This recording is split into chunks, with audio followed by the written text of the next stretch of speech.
Hey, all my IFG friends, this is Steve. I want to say, if you like movies like I do, we've started a new podcast called Happy Hour Flicks.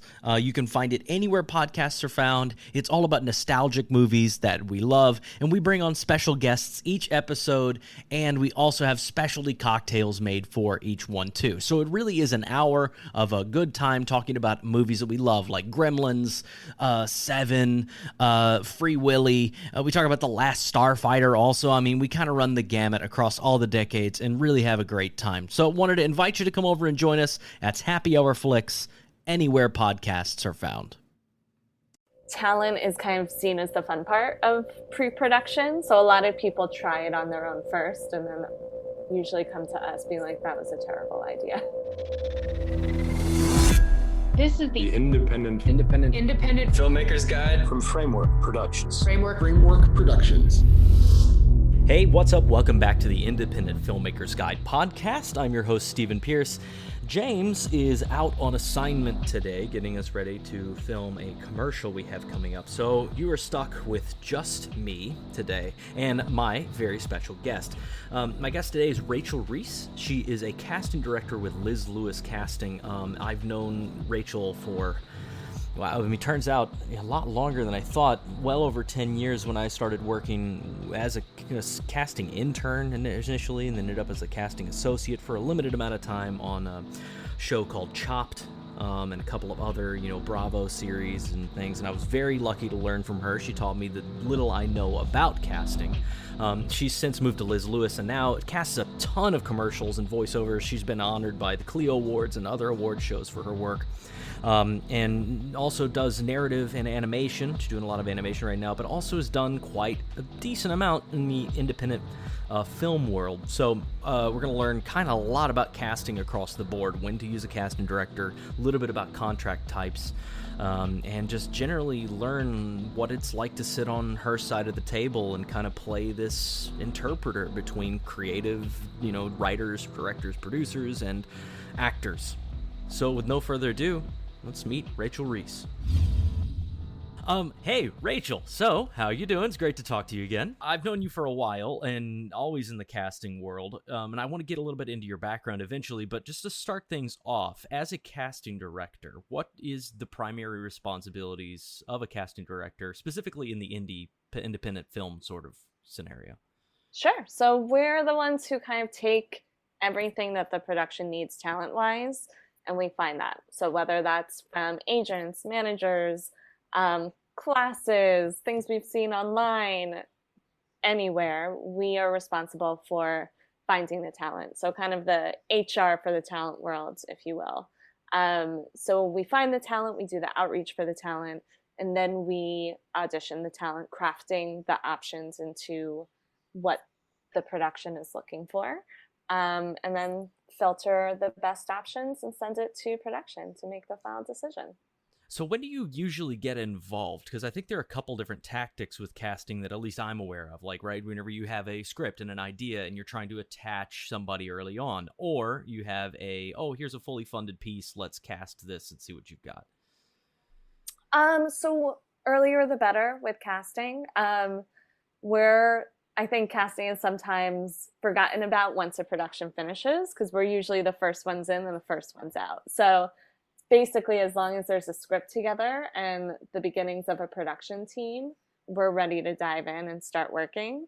So definitely in pre-production, and a lot of times we come in earlier with development because in the indie world, sometimes people need talent to get funding, and then it's the fun chicken or the egg scenario. Exactly. The chicken or the egg scenario, I think, is a great description. So those can be quite, for a filmmaker, I think it's kind of like, do you have a casting director? Do you not? Because a lot of times people either, if they're getting it off the ground, they know some people, or they think they want to do it themselves. So what's the difference, and what are the pros and cons of working with someone like you?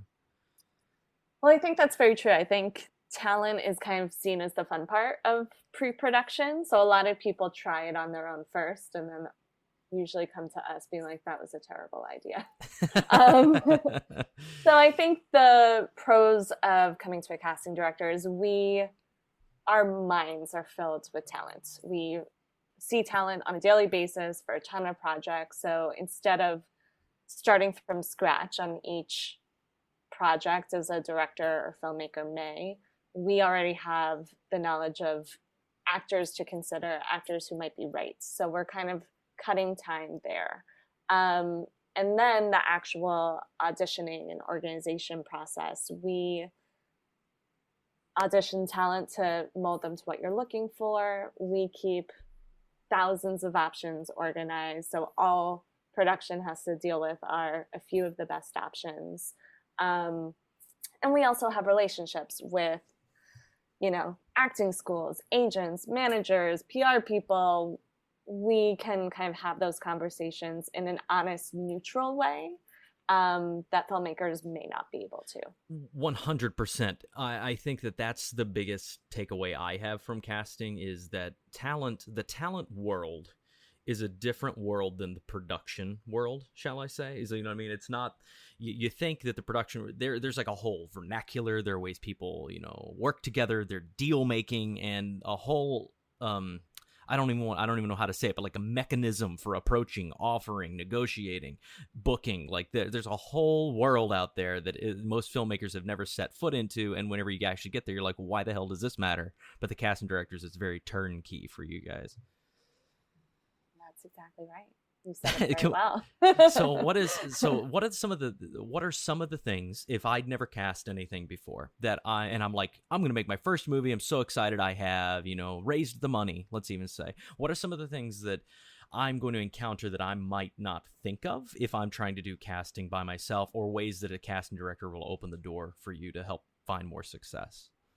Well, I think a lot of first-time filmmakers and directors who are trying to cast the project, their initial inclination is to go to backstage.com or Breakdown Express for Actors Access or casting networks, because they see that as tools we use, so they can do what we're doing. But I think something that people don't know is agents and managers submit to the projects and the people they know.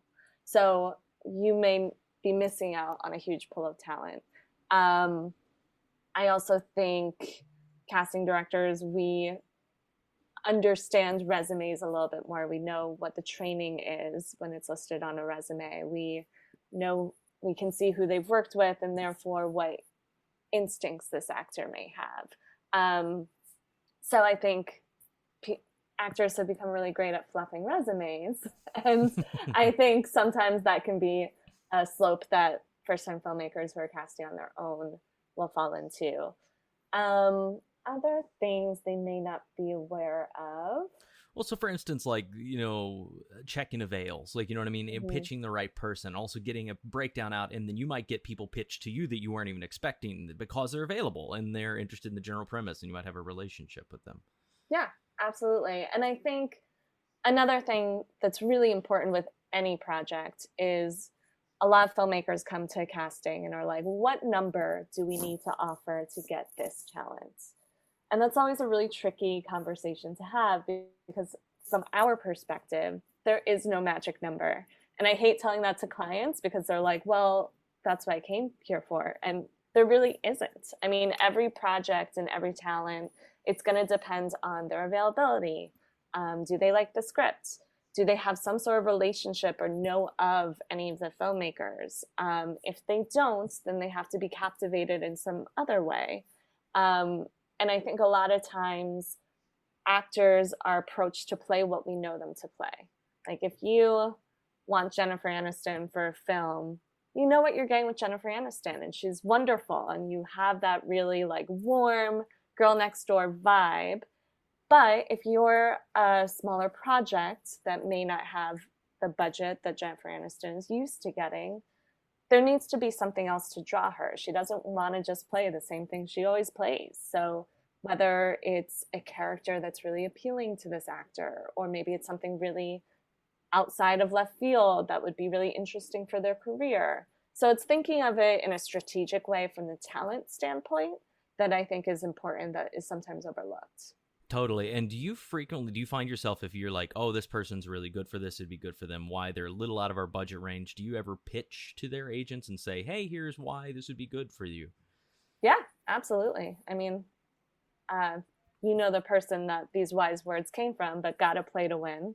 was taught to me when I was very early in my career. And that's always the case. I mean, I've been surprised. I've gotten some big talent to sign on to short films because they liked the script and were available. So it always depends. And I'll always manage expectations to the best of my ability. But if we want to give it a shot, we can give it a shot. Having made like a few pilots myself and short films and things and not worked with casting directors, and frankly was just like, I mean, do we have the money for this, and let's see what we can get. I can straight up say if I could go back, that's one thing I would absolutely change. I would try earlier to get more named actors in my career, because it helps. Not only does it help you sell and get appeal, it also helps validate you as an artist. Now I'm just speaking kind of from a director standpoint or a producer standpoint. You say, hey, I made a short film with X person in it, is a whole hell of a lot different than I made a short film that, you know, was a finalist in this film festival. Like, those two things are both really good, but one lifts your career in a way that the other will not. Mm-hmm. Yeah. And that's understandable. And I mean, whenever you can get a name on a project, it's great. I just like to push away from, I think there's so much of an emphasis on that. People sometimes go for the name over whether they are really right for that project. So that's always kind of the fun back and forth that needs to be done. And casting can be helpful with that, to say, well, this person's great, but yeah. And that's again where it can be good to say, you guys have, there is this whole insular world of agents and managers that really, like, if you don't have a relationship with them and you're not in that world, it's really hard to get an honest conversation because they don't know who the hell you are. And it totally makes sense. You know what I mean? If every day, all day, you're getting pitched on things and trying to decide what's best for your client, having somebody that speaks the language that can translate it is really, really useful. I think in the times I have, been in that world, because you can say, hey, here's what I really want. Oh, I'm looking for this. We're trying to make this kind of thing. And you can help translate, pitch that, and find out who's available. And you might be surprised who's there. Mm-hmm. Who's walking that line. So talk to me. Let's go back a little bit, one step, and say, how did you come about to be in casting? Sure. I was a total theater kid growing up. Went to a performing arts camp, went to a performing arts high school in New Jersey, went to as many Broadway shows as I could growing up. But my parents are lawyers, so I loved being a part of a production, but there was always kind of wheels turning, wanting to put together the pieces. And I always loved Tech Week more so than really opening night. Like, it wasn't so much for me about the instant gratification of being on stage. It was about like putting it together. So one summer I was home from college. I didn't want to work at 9 West like I did the summer before. So I started looking through all my playbills and I saw casting by. I mean, I had a general idea of what casting was, but this was before American Idol and before casting became a little more of a conversation. Right, before it became such a forefront element itself. Exactly. So I gave this office a call because they appeared in all my favorite playbills, asked if they needed help for the summer. Ended up working with them for 2 summers, so working on a lot of Broadway shows, films, and I was still in college at the time, so it was experiences that I loved. I tried some other things during college. I did PR, development, all this stuff, but it was kind of like, I think I just found what I love really early. So right after college, I got a 4-week assistant gig on a casting project that was actually real people casting. That turned into Chopped, which became a beast. So I cast season 1 through 11 of Chopped, moved up during that process. But during that, really wanted to get back to the scripted side, which was where I started. So I was freelancing in the non-scripted casting world. And then that led me to commercials, which is kind of this perfect in-between. So you still need the acting chops you would need for film or Broadway or theater, but it's so much about the authenticity of you, which is what I was really harnessing in real people casting. So landed kind of in the middle in commercials and started at Liz Lewis Casting Partners 10 years ago now, which is insane. Wow, 10 years. That's crazy to think it's been that long. I know. So started at that office where Liz really got her name in the commercial world. And then since I've been there, really pushed back into the scripted side. So now I get to do a little bit of everything. If it's a project I'm passionate about, I do animation, voiceover, commercials, TV, film, real people. So a little bit of everything. Yeah, Landed me here. Yeah, exactly. I mean, so that's how I met you. I appreciate your story so much because it echoes so much of me. I was in theater and I did all this stuff, and that's just what was available in rural Missouri. And then I started doing professional work and always loved the creation process much more than I loved the show run. It's like once you're doing a show, you do like a show, like an 80 show run. And you're like, halfway through, I was like, I want to move on to the next thing. So that I feel that's how similar to my path. And then I met you. I was working in a restaurant and I took an unpaid internship on Chopped and a couple of other series that you were helping cast. And you taught me the little bit I know about casting was during that time. And then I slowly moved out of that. But so I just always, it's crazy to think that's been over 10 years ago when I met you. Yeah, like 2008, 2009. It kind of scares the shit out of me, if I'm being honest, because I'm like, what has happened to my life in that amount of time? So talk a little bit about, because you were starting in casting real people, and that is a whole different ball game that we've never even really talked about on here. Is I direct a lot of documentary with a lot of real people, right? And that is a whole different shenanigans. So what is it? What are you looking for when you're casting real people, quote unquote? So like families or, contestants on a show or something. Yeah. I mean, I think reality gets a bad rap, but I think the work that is behind reality, whether it's commercials or TV or whatever, is so interesting and can be so fun and so creative. So in college, I studied, theater and communications, but I minored in psychology. I've always had such an interest in psychology, and I think that's kind of what draws me to real people casting. Because real people casting, you as the casting person know why you're interviewing this person for whatever project, but they don't. They're not actors. They haven't practiced their elevator pitch or anything like that. So it's up to you as the casting director to pull that out of them in their own words. So, for Chopped, for example, chefs are so talented, but what they do is not a verbal art. It is with their hands. It goes from their brain to their hands, and communicating that isn't something they do that often unless they've done a ton of TV. So much about the casting process is meeting people who can communicate why they make those decisions. So that's just one example, but real people casting, it's all about this person is special and it's my job to bring that out of them, which can be really great and interesting and fulfilling. Yeah, also, it's usually the first time casting where they've ever been in a room where there are cameras and lights and things are going to distract them, and you're trying to see if they can get over that hump and get back to who they are as a person on camera. Yeah, and the whole making someone comfortable while there's a camera filming them, regardless of the casting medium, even with actors, that is part of my job, making that person feel safe and comfortable, because the more safe and comfortable they feel, the better the result's going to be on my side. So it's a lot of kind of meeting people where they are, hearing them, listening, making the connection in a trusting way, and being supportive of them so that when it is time to start the audition process, whatever that may be, they are just focusing on you and what they need to be answering or doing. Yeah, I've talked to a couple of other director friends of mine who do, real people sort of directing, and that's something that I'm finding more and more. It's really almost a blessing with COVID and Zoom now being a thing for client portals, because my experience is a lot of times clients will want to do their own interviews, especially if it's someone famous and someone they like. They want to talk and they want to be the friend with this person, and it becomes about their experience and not the story.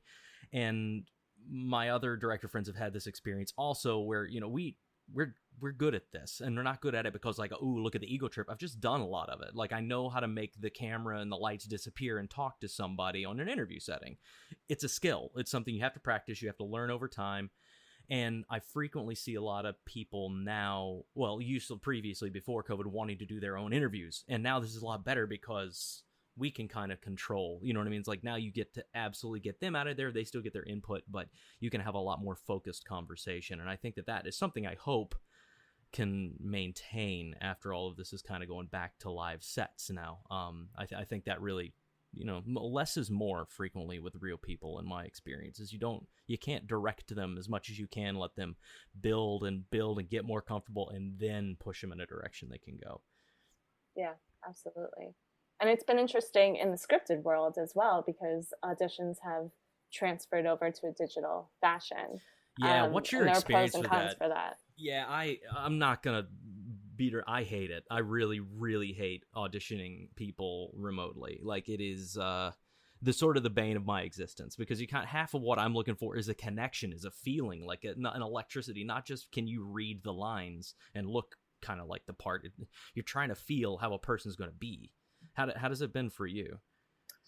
I mean, luckily, coming from the real people casting world, I was always used to remote casting because I'd be casting nationally. So I'd have to be doing, whether it was through Skype or Zoom or whatever, before COVID hit. Mm-hmm. And also, I mean, self-tapes were always a thing. It's just something that got, ramped up in a huge way. So I think there are pros and cons to all of it. Self-tapes, I think the pro is an actor can do it 20 times and I wouldn't know, and I'm just getting their best take. The con is there's no feedback there. So actors are really feeling like they are auditioning into a void. Not to mention they now have to put on, the lighting hat, the DP hat, the audio hat, and all of these things that isn't their job at the end of the day, yet being judged for some of those things, whether or not the production is cognizant of that. I try to do as many auditions as I can virtually, so whether that's through Zoom or something like that, so I can give the feedback. And I think the pros there are that the actor is avoiding the stress that goes into the day before or the day right before the audition of like getting to a casting studio and, dealing with the subway or dealing with parking and just letting life beat you down right before an audition, which inevitably always happens when you don't want it to. It's no shit. I remember when I was acting in New York when I first got here, and sometimes you'd get off the subway, be hot and sweaty, running into this thing, trying to find where you're going. You're 30 minutes early so you can get your stuff together, and then they're like, oh, somebody no-showed. You ready to go now? And it's like, you don't want to say no, but at the same time, you're like, I mean, I'm really, I'm just dealing with the guy that just spit on me outside, And that, so that is a very real scenario. Yeah, absolutely. So like, that is a great thing. And now the actors come in their space, at least I'm sure the day will beat you down in other ways, but it's cutting out some of those obstacles. But yeah, I mean, I think through Zoom, you can get some of that connection, but it's always going to be different than the energy you feel in a room. So I think the only way to really get that back is to get back in the room with people. I don't think in-person auditions or callbacks will ever go away completely. I know a lot of productions that are getting back to in-person callbacks in a safe way. But yeah, I think these are great tools that we've used in the past 2 years. I don't think they're going to go away. I think they are going to stick around more so than beforehand. But yeah, I think the best scenario is some way to incorporate all of it, these new tools, as well as what was working in the past. Yeah, so can I ask you a couple questions, just as like is a talent, I'm going to say just a talent translator, you know what I mean? What are some things, let's take from the actor's side for a second. When you're doing scripted, let's specifically kind of talking about scripted, so that's what everybody really is into, I think, on this podcast. What are some things you see people do frequently that you're like, okay, I mean, just don't do that. Like, this would be a strong improvement. Like a couple of things that you're like, for instance, like some actors bring real weapons to callbacks. You know what I mean? Like, is that something that bugs you?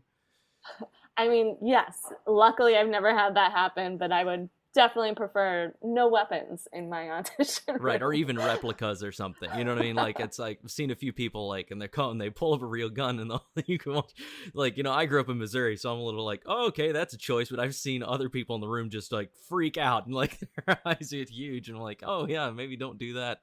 A colleague of mine does a lot of the, law shows, and someone brought in a real gun, and she was like, I need to ask you to leave. Yeah, exactly. So things like that. Are there things that people frequently, it's so difficult being an actor. I mean, I feel so bad for the process for them so many times. You have to set your shit up in your house, usually find somebody to read with you, read something and tape yourself, edit it down, send it in, and then sometimes people watch 10 seconds of it and be like, nope, next one. Also the slates, my God. Can I talk about how awkward slates are? So for people that don't know what slates are, it's like, for me, my experience, it's somebody says, hi, I'm Stephen Pierce, I'm 5'9", I live in New York City, and then the camera goes from your face, pans down your entire body, and then pans back up, so that just for a second everybody's just looking at the shape of you as a human. It is so off-putting. Like, it's really funny you bring that up, because from a casting perspective, you do your slates multiple times every day. How many times do we say our own names in daily life? Like, it shouldn't be this awkward thing. And I'm on the board of directors for the Casting Society of America, and did this panel during COVID about virtual auditioning to help actors and know what the expectation of casting directors were. And so we sent out this big survey of like, what would you like us to discuss? And by far, the biggest topic that was brought up was slates. And to us, we were almost blown away by it. We're like, you had to do slates before COVID. Like, why is this a thing now? And I think there's this weird psychology to slates where when you're doing the scene, you are able to camouflage yourself into that role. But the slate is this moment where actors feel so exposed, and it isn't them playing a part, it's them, purely them. And it's so interesting that people feel that vulnerable during the slate. But yeah. I mean, it's the exact same. You can, if you've ever had this experience as an individual, you sit around, you got to record something for a friend's birthday or something, and you can say it to yourself, oh yeah, no problem, 100 times, whatever, and now put the camera on and hit record. See how many times it takes you now and how awkward you feel. It's because exactly right. It's you as a human. So one of the hardest things to do is just have 4 or 5 people stand there and just stand. Don't do anything. Just literally just exist. That is one of the hardest things to do in the performance world, is be exposed like that. Have you found any better methods than the straight up pan tilt? What are you doing now? Yeah, well, one thing I'll suggest to people is just take a picture, a full body shot, and throw that in there instead of the pan. As long as it's a recent full body shot, I'm happy. But in slates in general, I'm stealing this from one of the casting directors who was on the panel, but an interesting thing that she said was, as actors, your job is to repeat the same line as if it's the first time you're ever saying it. So approach the slate in the same way. How many times a day do you say your name? Approach it that way, where, okay, how can I internalize this so it's like the first time I'm ever saying it? And I found that really interesting, at least to kind of put back on the playing a role and able to camouflage into the role for the slate. But yeah, in terms of the panning, just do a full body shot and throw that still in there. If editing is above your pay grade, which is fine, because again, that's not your job as an actor, then, just get far enough away and try to show as much of your body as you can. And don't worry about the backgrounds. I mean, actors are so aware of what we're seeing in the background. We don't care. We know that you are doing the best you can do. What I want to focus on is your performance. So as long as the background isn't distracting from that, I'm happy. 100% agree. Like, as long as it's not distracting. But I mean, I think so many even agents and managers get on actors about like what your setup looks like, what's your lighting and all this. At the end of the day, we need to see you. And at least for me, I want to hear you. Like, I hear truth. You know what I mean? So I'm not really looking for, no one expects you to be the cinematographer. There are people that are going to do that. Like, you just want to see and hear you. And I've seen some people edit together and all this stuff, but to the point where that's distracting. And it's hard for me to present one video that's like expertly edited with like fade crosses and like lower thirds and all this, and putting that in the same presentation as someone who didn't do all of that. Right. I mean, the editing, don't worry about it. Like, if it's a big thing, we can do it for you. That's more our job than the actors. Completely. So there's one thing that confuses me, and I wonder if you've come across this and if you have any thoughts on this. Actors will frequently send a couple of takes. So, you know what I mean? They'll do the same scene twice. And for me, I'm like, usually, and this is my experience also as an actor, they're not as different as you think they are. You know what I mean? They're usually extremely similar. So when I see somebody doing that, I'm like, what were they doing here that they felt it was so different that they needed to send two? Well, I think that's a case of the actor just not making a strong choice. One of the biggest pieces of advice every casting director gives every actor, and we feel bad saying it because we know we're all saying it, is make strong choices. It can be the wrong choice. That's fine. But at least it's showing us that you've thought about the material and are making a cognizant choice that we can see through your performance. So I think a lot of times when actors are given the direction to send more than one take, they just take it as that. And either they did make a choice, but it wasn't strong enough where it really came through, or they weren't really thinking about the material and making that choice. Yeah, for me, it's, I'm looking at you as a person. I'm listening to how you respond, listening to your timbre, like the way, kind of some kind of choice for first tape anyway. Then I'm going to give you notes. You know what I mean? We'll say, hey, do this again like this. Or you did great. I just want to see a slight variation on it. Usually when I say that, I'm just like, can they do it again? Can they do it again a week from now? Like, or sometimes we just did something recently and I was like, can we just please get on a Zoom call with this person? Because I think they're very talented, but they might be an insane person. Like, my sense is they might just be hard for production to deal with. So I'd just like to talk to them for a moment and make sure they're not going to show up with, 5 ferrets and, I don't know, an RV full of cocaine. You know what I mean? Just want to make sure that they're not an insane person. That's kind of my experience with that. I don't know there's no real question at the end of this. It's just, usually I agree. Make a choice, send in one thing. It doesn't have to be the end of the world. Usually you're going to get called back anyway on your look and your general vibe, at least in the first time. And if you don't take it personally, because it's probably, the person you're acting across is 4 inches taller than you. We can't do something with that, Yeah. Well, it's good I like hearing that from a director, because I think a lot of time people take the audition as the full scope, and they'll say, oh, I like the look and the vibe of this person, but this line, I didn't like the way they did XYZ. Mm-hmm. And casting should only be presenting you people that they are confident can take direction and could potentially be a good fit for your project. So I always encourage, if there's something interesting about that read, let's give them another chance if there's something you're hesitant about. So whether that's asking them to do another tape or doing a callback, whether virtually or in person, I think that's important. And I think as casting, we do the best we can to model these people into what you're looking for. But the actor's connection with the director is a huge part of the equation. So I've been in callbacks where the director still wants me to direct, which I enjoy doing and I love doing that. But I think it's important a lot of time for the director to at least make themselves known and start that relationship, because as casting, I can get a certain performance, but if the director is not going to get that performance on set because they're not used to working with that talent, that can be, an issue. 100%. On that note, what are some things that we can do better on the casting, production, producing, directing side? Like, whenever what have you seen done that you're like, oh, that you should not do that? And I'll give my first biggest note. I'm sure there's a ton for me. I see people talk way too much, like when they're directing. Like, if you can't say it in a couple of sentences, what you want them to do, you're giving them too much direction. People can only do one thing at a time. Yeah, I think that's a great note. One direction at a time. Let the actor really think and make that clear choice, because the more you throw at them, the choices are going to become less clear because they're making multiple choices.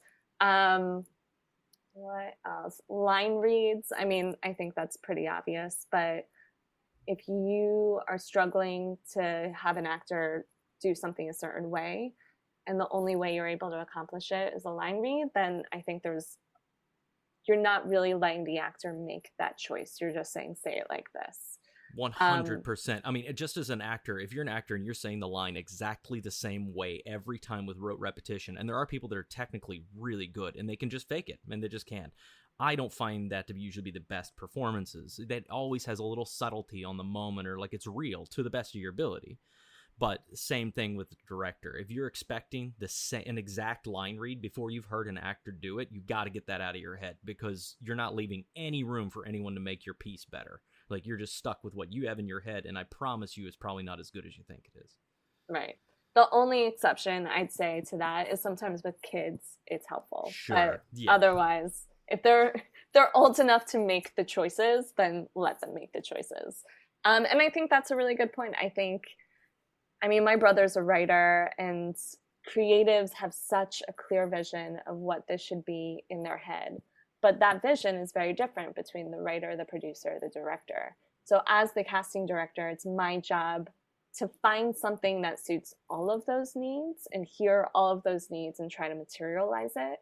And I think sometimes certain creatives, they're so stuck on what they're hearing in their head that sometimes it's hard for them to be open to other interpretations. But when you are open, sometimes there's something really magical about it. So it's all about, and that's one of the great parts about film or production in general, is the collaboration of it. So that's something I always am excited about when I'm working with a team. That's like, here's how we hear it and here are our needs, but like, bring us out of the box ideas that may suit these needs in a way that's not in our heads right now. Right. I mean, you never know if you're so stuck on something that you're expecting this to be exactly read this way and this. I mean, you're not leaving any room for flow, like, because you also don't know how that's going to shoot. You know what I mean? There are lots of times that I've been like, oh, this is going to be awesome. And then it just totally doesn't work whenever you get there, because in your head, physics doesn't exist. People don't need to move over there.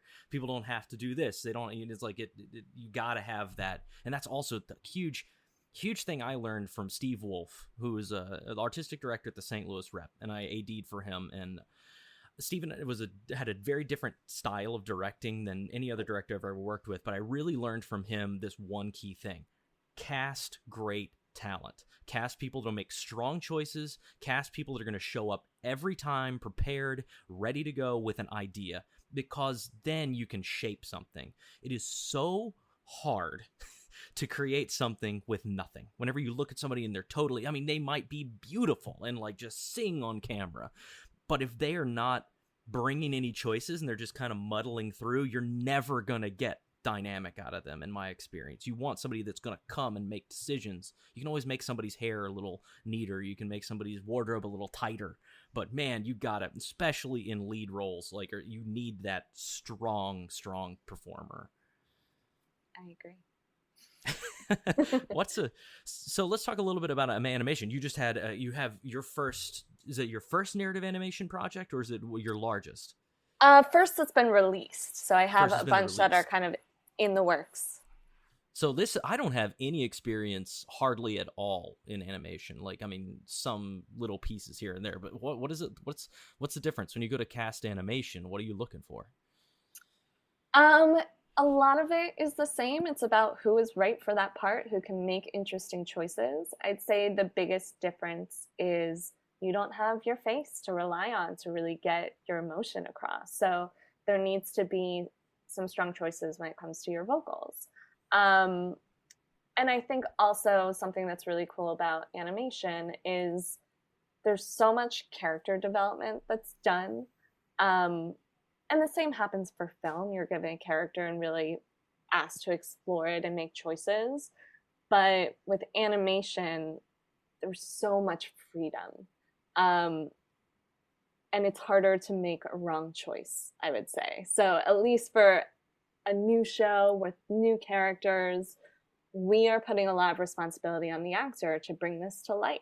And your interpretation could be totally different than the next person auditioning for it. And we kind of take your imagination and what you've done with the role, and then are able to work with that and kind of mold it into what we know the production's looking for.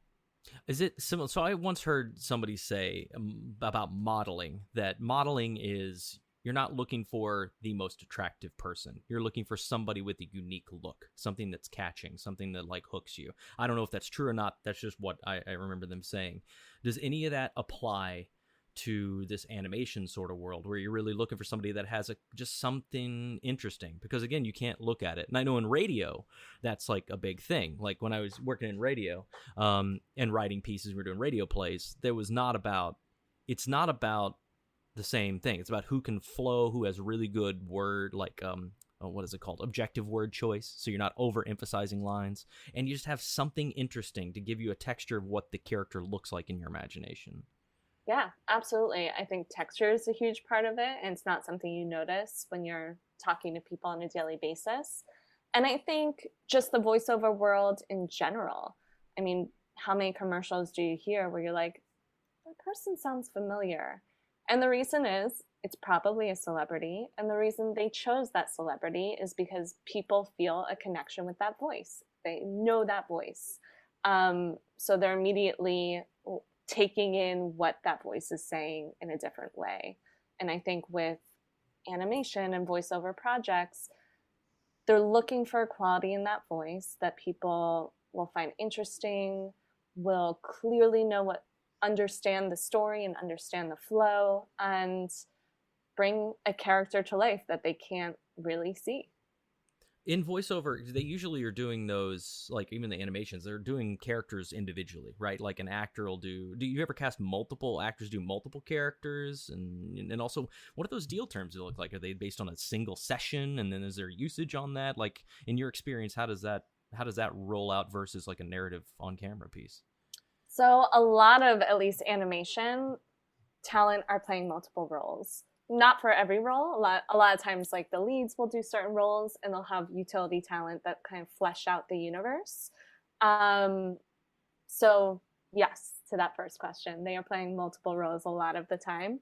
Well, let's even pause there and go into that for 1 second. So when you're casting a utility person, are you really looking at resume? Are you looking at how do you say, hey, can you do 5 different voices for me on these? Depends on the project. Sometimes they say, if it's, a zoo, let's write kind of a spec script of different animals, have them do voices, sounds, all of that. Sometimes there are specific roles already written that they're looking for one talent to read all of them. So then we're kind of pushing them in specific directions towards those characters. Got it. And then what was your other question? The other like question deal was, points and stuff. Yeah, like how are you booking, because I know, look, this is, I think, a good thing to go over anyway, just because understanding basic SAG deal terms, like, and how the booking works is kind of confusing as hell for somebody that's not in it, and at least it was for me, and I still don't understand it, so if you could explain it to me, I'd really appreciate it. Well, yes, SAG dictates everything, and it's about keeping up with SAG and what they're doing. Luckily, that's not the director's job to do, unless you're wearing multiple hats and all of that. This is an indie filmmaking podcast, Rachel. True. Sorry. I don't think there's anybody not wearing multiple hats. Yeah. So in animation or voiceovers in general, it depends on the contract. So there's an animation contract, there's a commercial contract. So the rules are different according to that, but for the most part, it's per session. And, Got it. They're paid scale, and the scale rates are dictated. There isn't usage as there is in the commercial world. It's more kind of the SAG scale rate. Cool. My largest familiarity is probably with commercial SAG stuff. So, how do those? Can you just kind of give me a comparison of what normal like contracts are looking for, and like what you would appreciate or what you'd look for in a indie film world as well? So, if you're making a narrative, what are you gonna? And it has 10 characters, you know what I mean? And there are 2 leads, 2 what I call supporting roles, so they're in half the scenes, but they're really not that. And then you got 6 day players. That math's right? Okay. So how would you what kind of contracts would you offer, and what are some limitations to them? Well, luckily, it's not casting's job to offer the contract. So we are given what we are given. And Right, you work it out with, I mean, so at least in my experience, they come and they say, you know, I would offer something like this, but we have to make the terms and you just negotiate the deal. But technically, it's sometimes hard to understand what's a weekly versus a daily. And if you commit to a weekly, can you still do a daily? And what's travel days like and all of that? Is that right. is that any of the understanding of what you have with all that? Sure. And I think a lot of that is dictated on what contract you're under, which is something SAG will dictate. So when an indie film goes to SAG and says, here's our project, SAG is going to look at your overall budget and say, okay, you fit into this contract. With that contract comes a bunch of rules, a bunch of SAG scale minimums, and that is what we as casting are taking from for all of those rules. And those aren't even kind of the negotiation points. Those are just the minimum that you have to do. But I think what's good for filmmakers to hear is scale is a word that's thrown around and people are like, oh, we're paying scale. But just keep in mind, scale equals minimum. So a lot of filmmakers are like, oh, well, this is what we pay. This is the rate for that contract. And it's like, yes, that's the minimum rate for that contract. So if you're working with, you know, talent at a higher level or just a lead who's going to be working their butt off for that project, they may not want to work scale. They may want more than that. And that's within their right. And I think another misconception is it's the agent's job to negotiate. I think a lot of times when casting comes back and says, hey, this agent's asking for X amount more, or these deal points, there's sometimes frustration there with indie films. And I get it because it's usually a bootstrap production. You don't have extra money you're just throwing around. But it is the agent's job to negotiate on behalf of their talent. So that's kind of my thoughts on scale and rates. And in terms of daily versus weekly, those are things that are dictated by SAG, and the rates will be dictated by SAG. So when a project comes to me and says, okay, we're working with a mod low contract, I then have a general outline of what these deals may look like. But then on top of that, there are a lot of other things that are up to the producer's discretion, whether that's dressing, well, there's a minimum for dressing rooms, but dressing facilities, how that's being handled on set, back end points, box office bonuses, credits is a huge thing. Credits is such a huge thing, and it is the bane of my existence. You know, I just don't get credits at all. But you know, it is a huge thing to many people. I think I might be the odd man out where I'm like, once the frame hits black at the end of the film, do whatever the fuck you want with it. Like, I don't really care. You know what I mean? It's like, it feels so arbitrary to like argue over, no, I get to go first. No, I get a single card. No, I can't do, you know, I must have this in front of my name. It just is such a world I don't care about. I don't mean to say that flippantly. I'm just like, you know, no other career in the world do you do, like a carpenter doesn't go build a building and then, you know what I mean, get to negotiate where they put their name on the front of it. And I just find it's one thing about the entertainment industry I've always found really odd. And I love anytime I see a first-time filmmaker that's like, a so-and-so film, you know what I mean? And then at the end, they're like the first card, and then they're like the second card, and then they're the third card. I'm like, Jesus Christ, man, like, get over this. Like, come on. And it's so fascinating when you're having those discussions with agents and talent and everything. I remember I had a indie film where it was a film about women, and the stars were women, but there was one love interest, and the agent was trying to negotiate with me for a second position. And I'm like, he can't go before the two lead women or even one of the lead women, because that's what this show's about. And it became this whole, like, you know, sexism conversation. Like, it's like, we're just talking about credits, people. Come on. It's white text on a black screen. Who cares? That's my opinion. Like, who cares? You did your work in the movie. If people don't remember who the hell they are and want to know you after the movie, you did not do a good job. Your name on black is not going to help you. Yeah.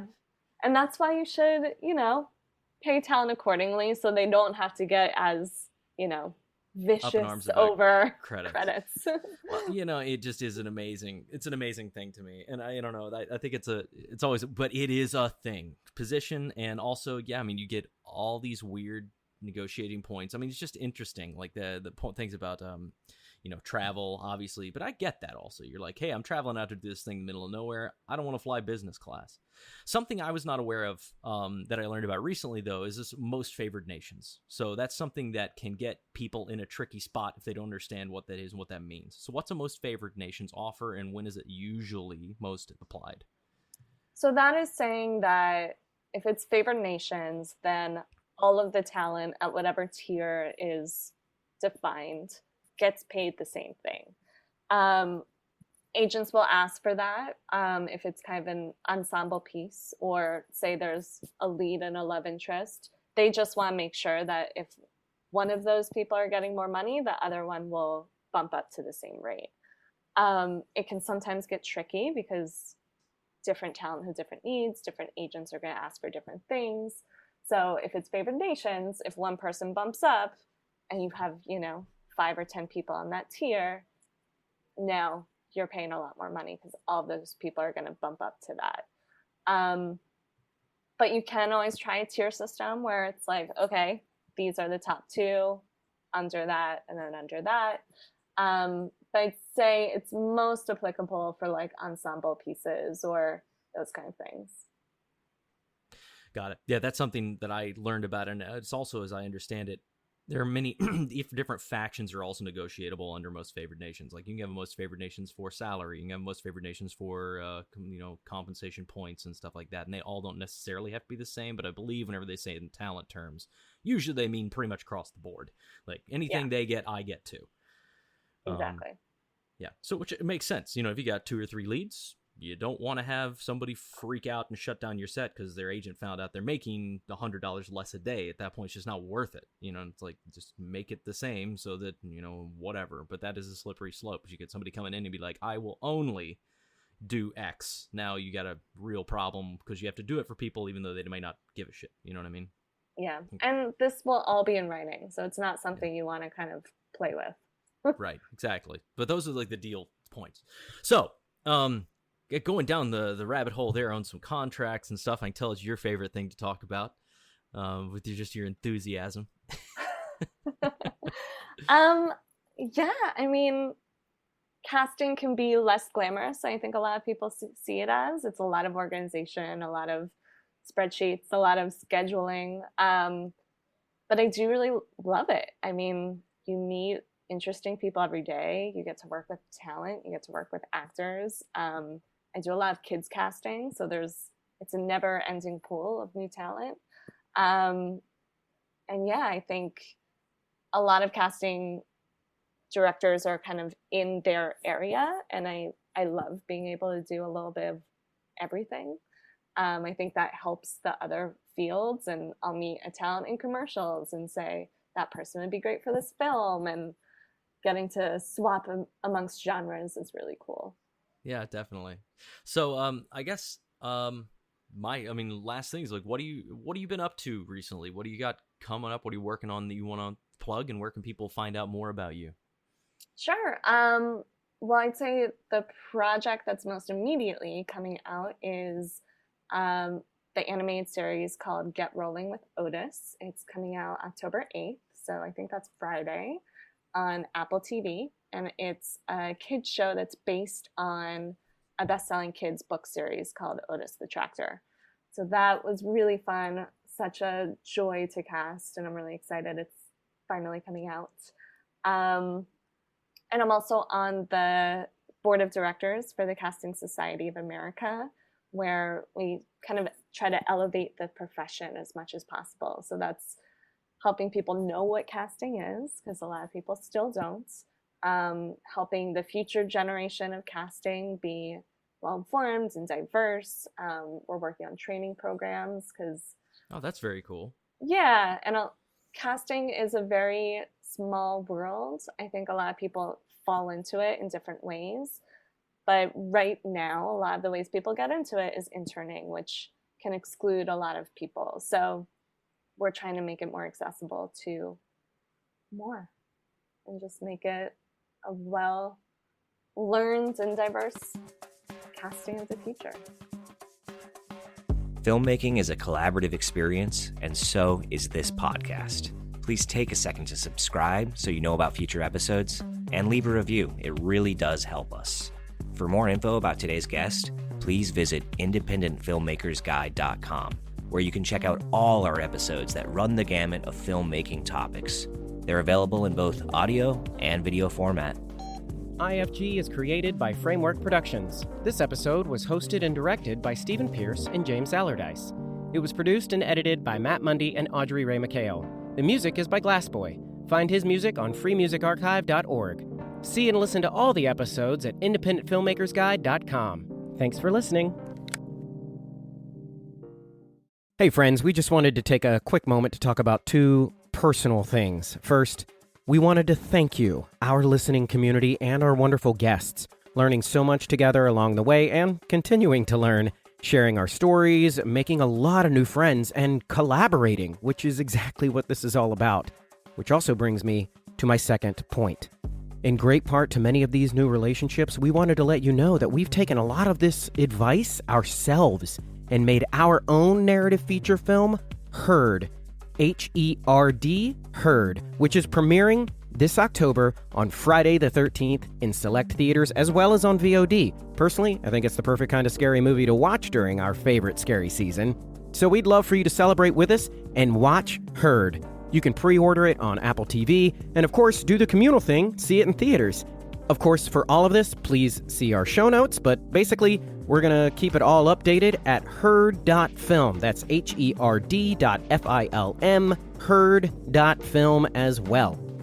Thank you again, and be sure to give us a rating and a review over on Apple Podcasts so we can continue to build this community and collaborate. IFG, how movies get made.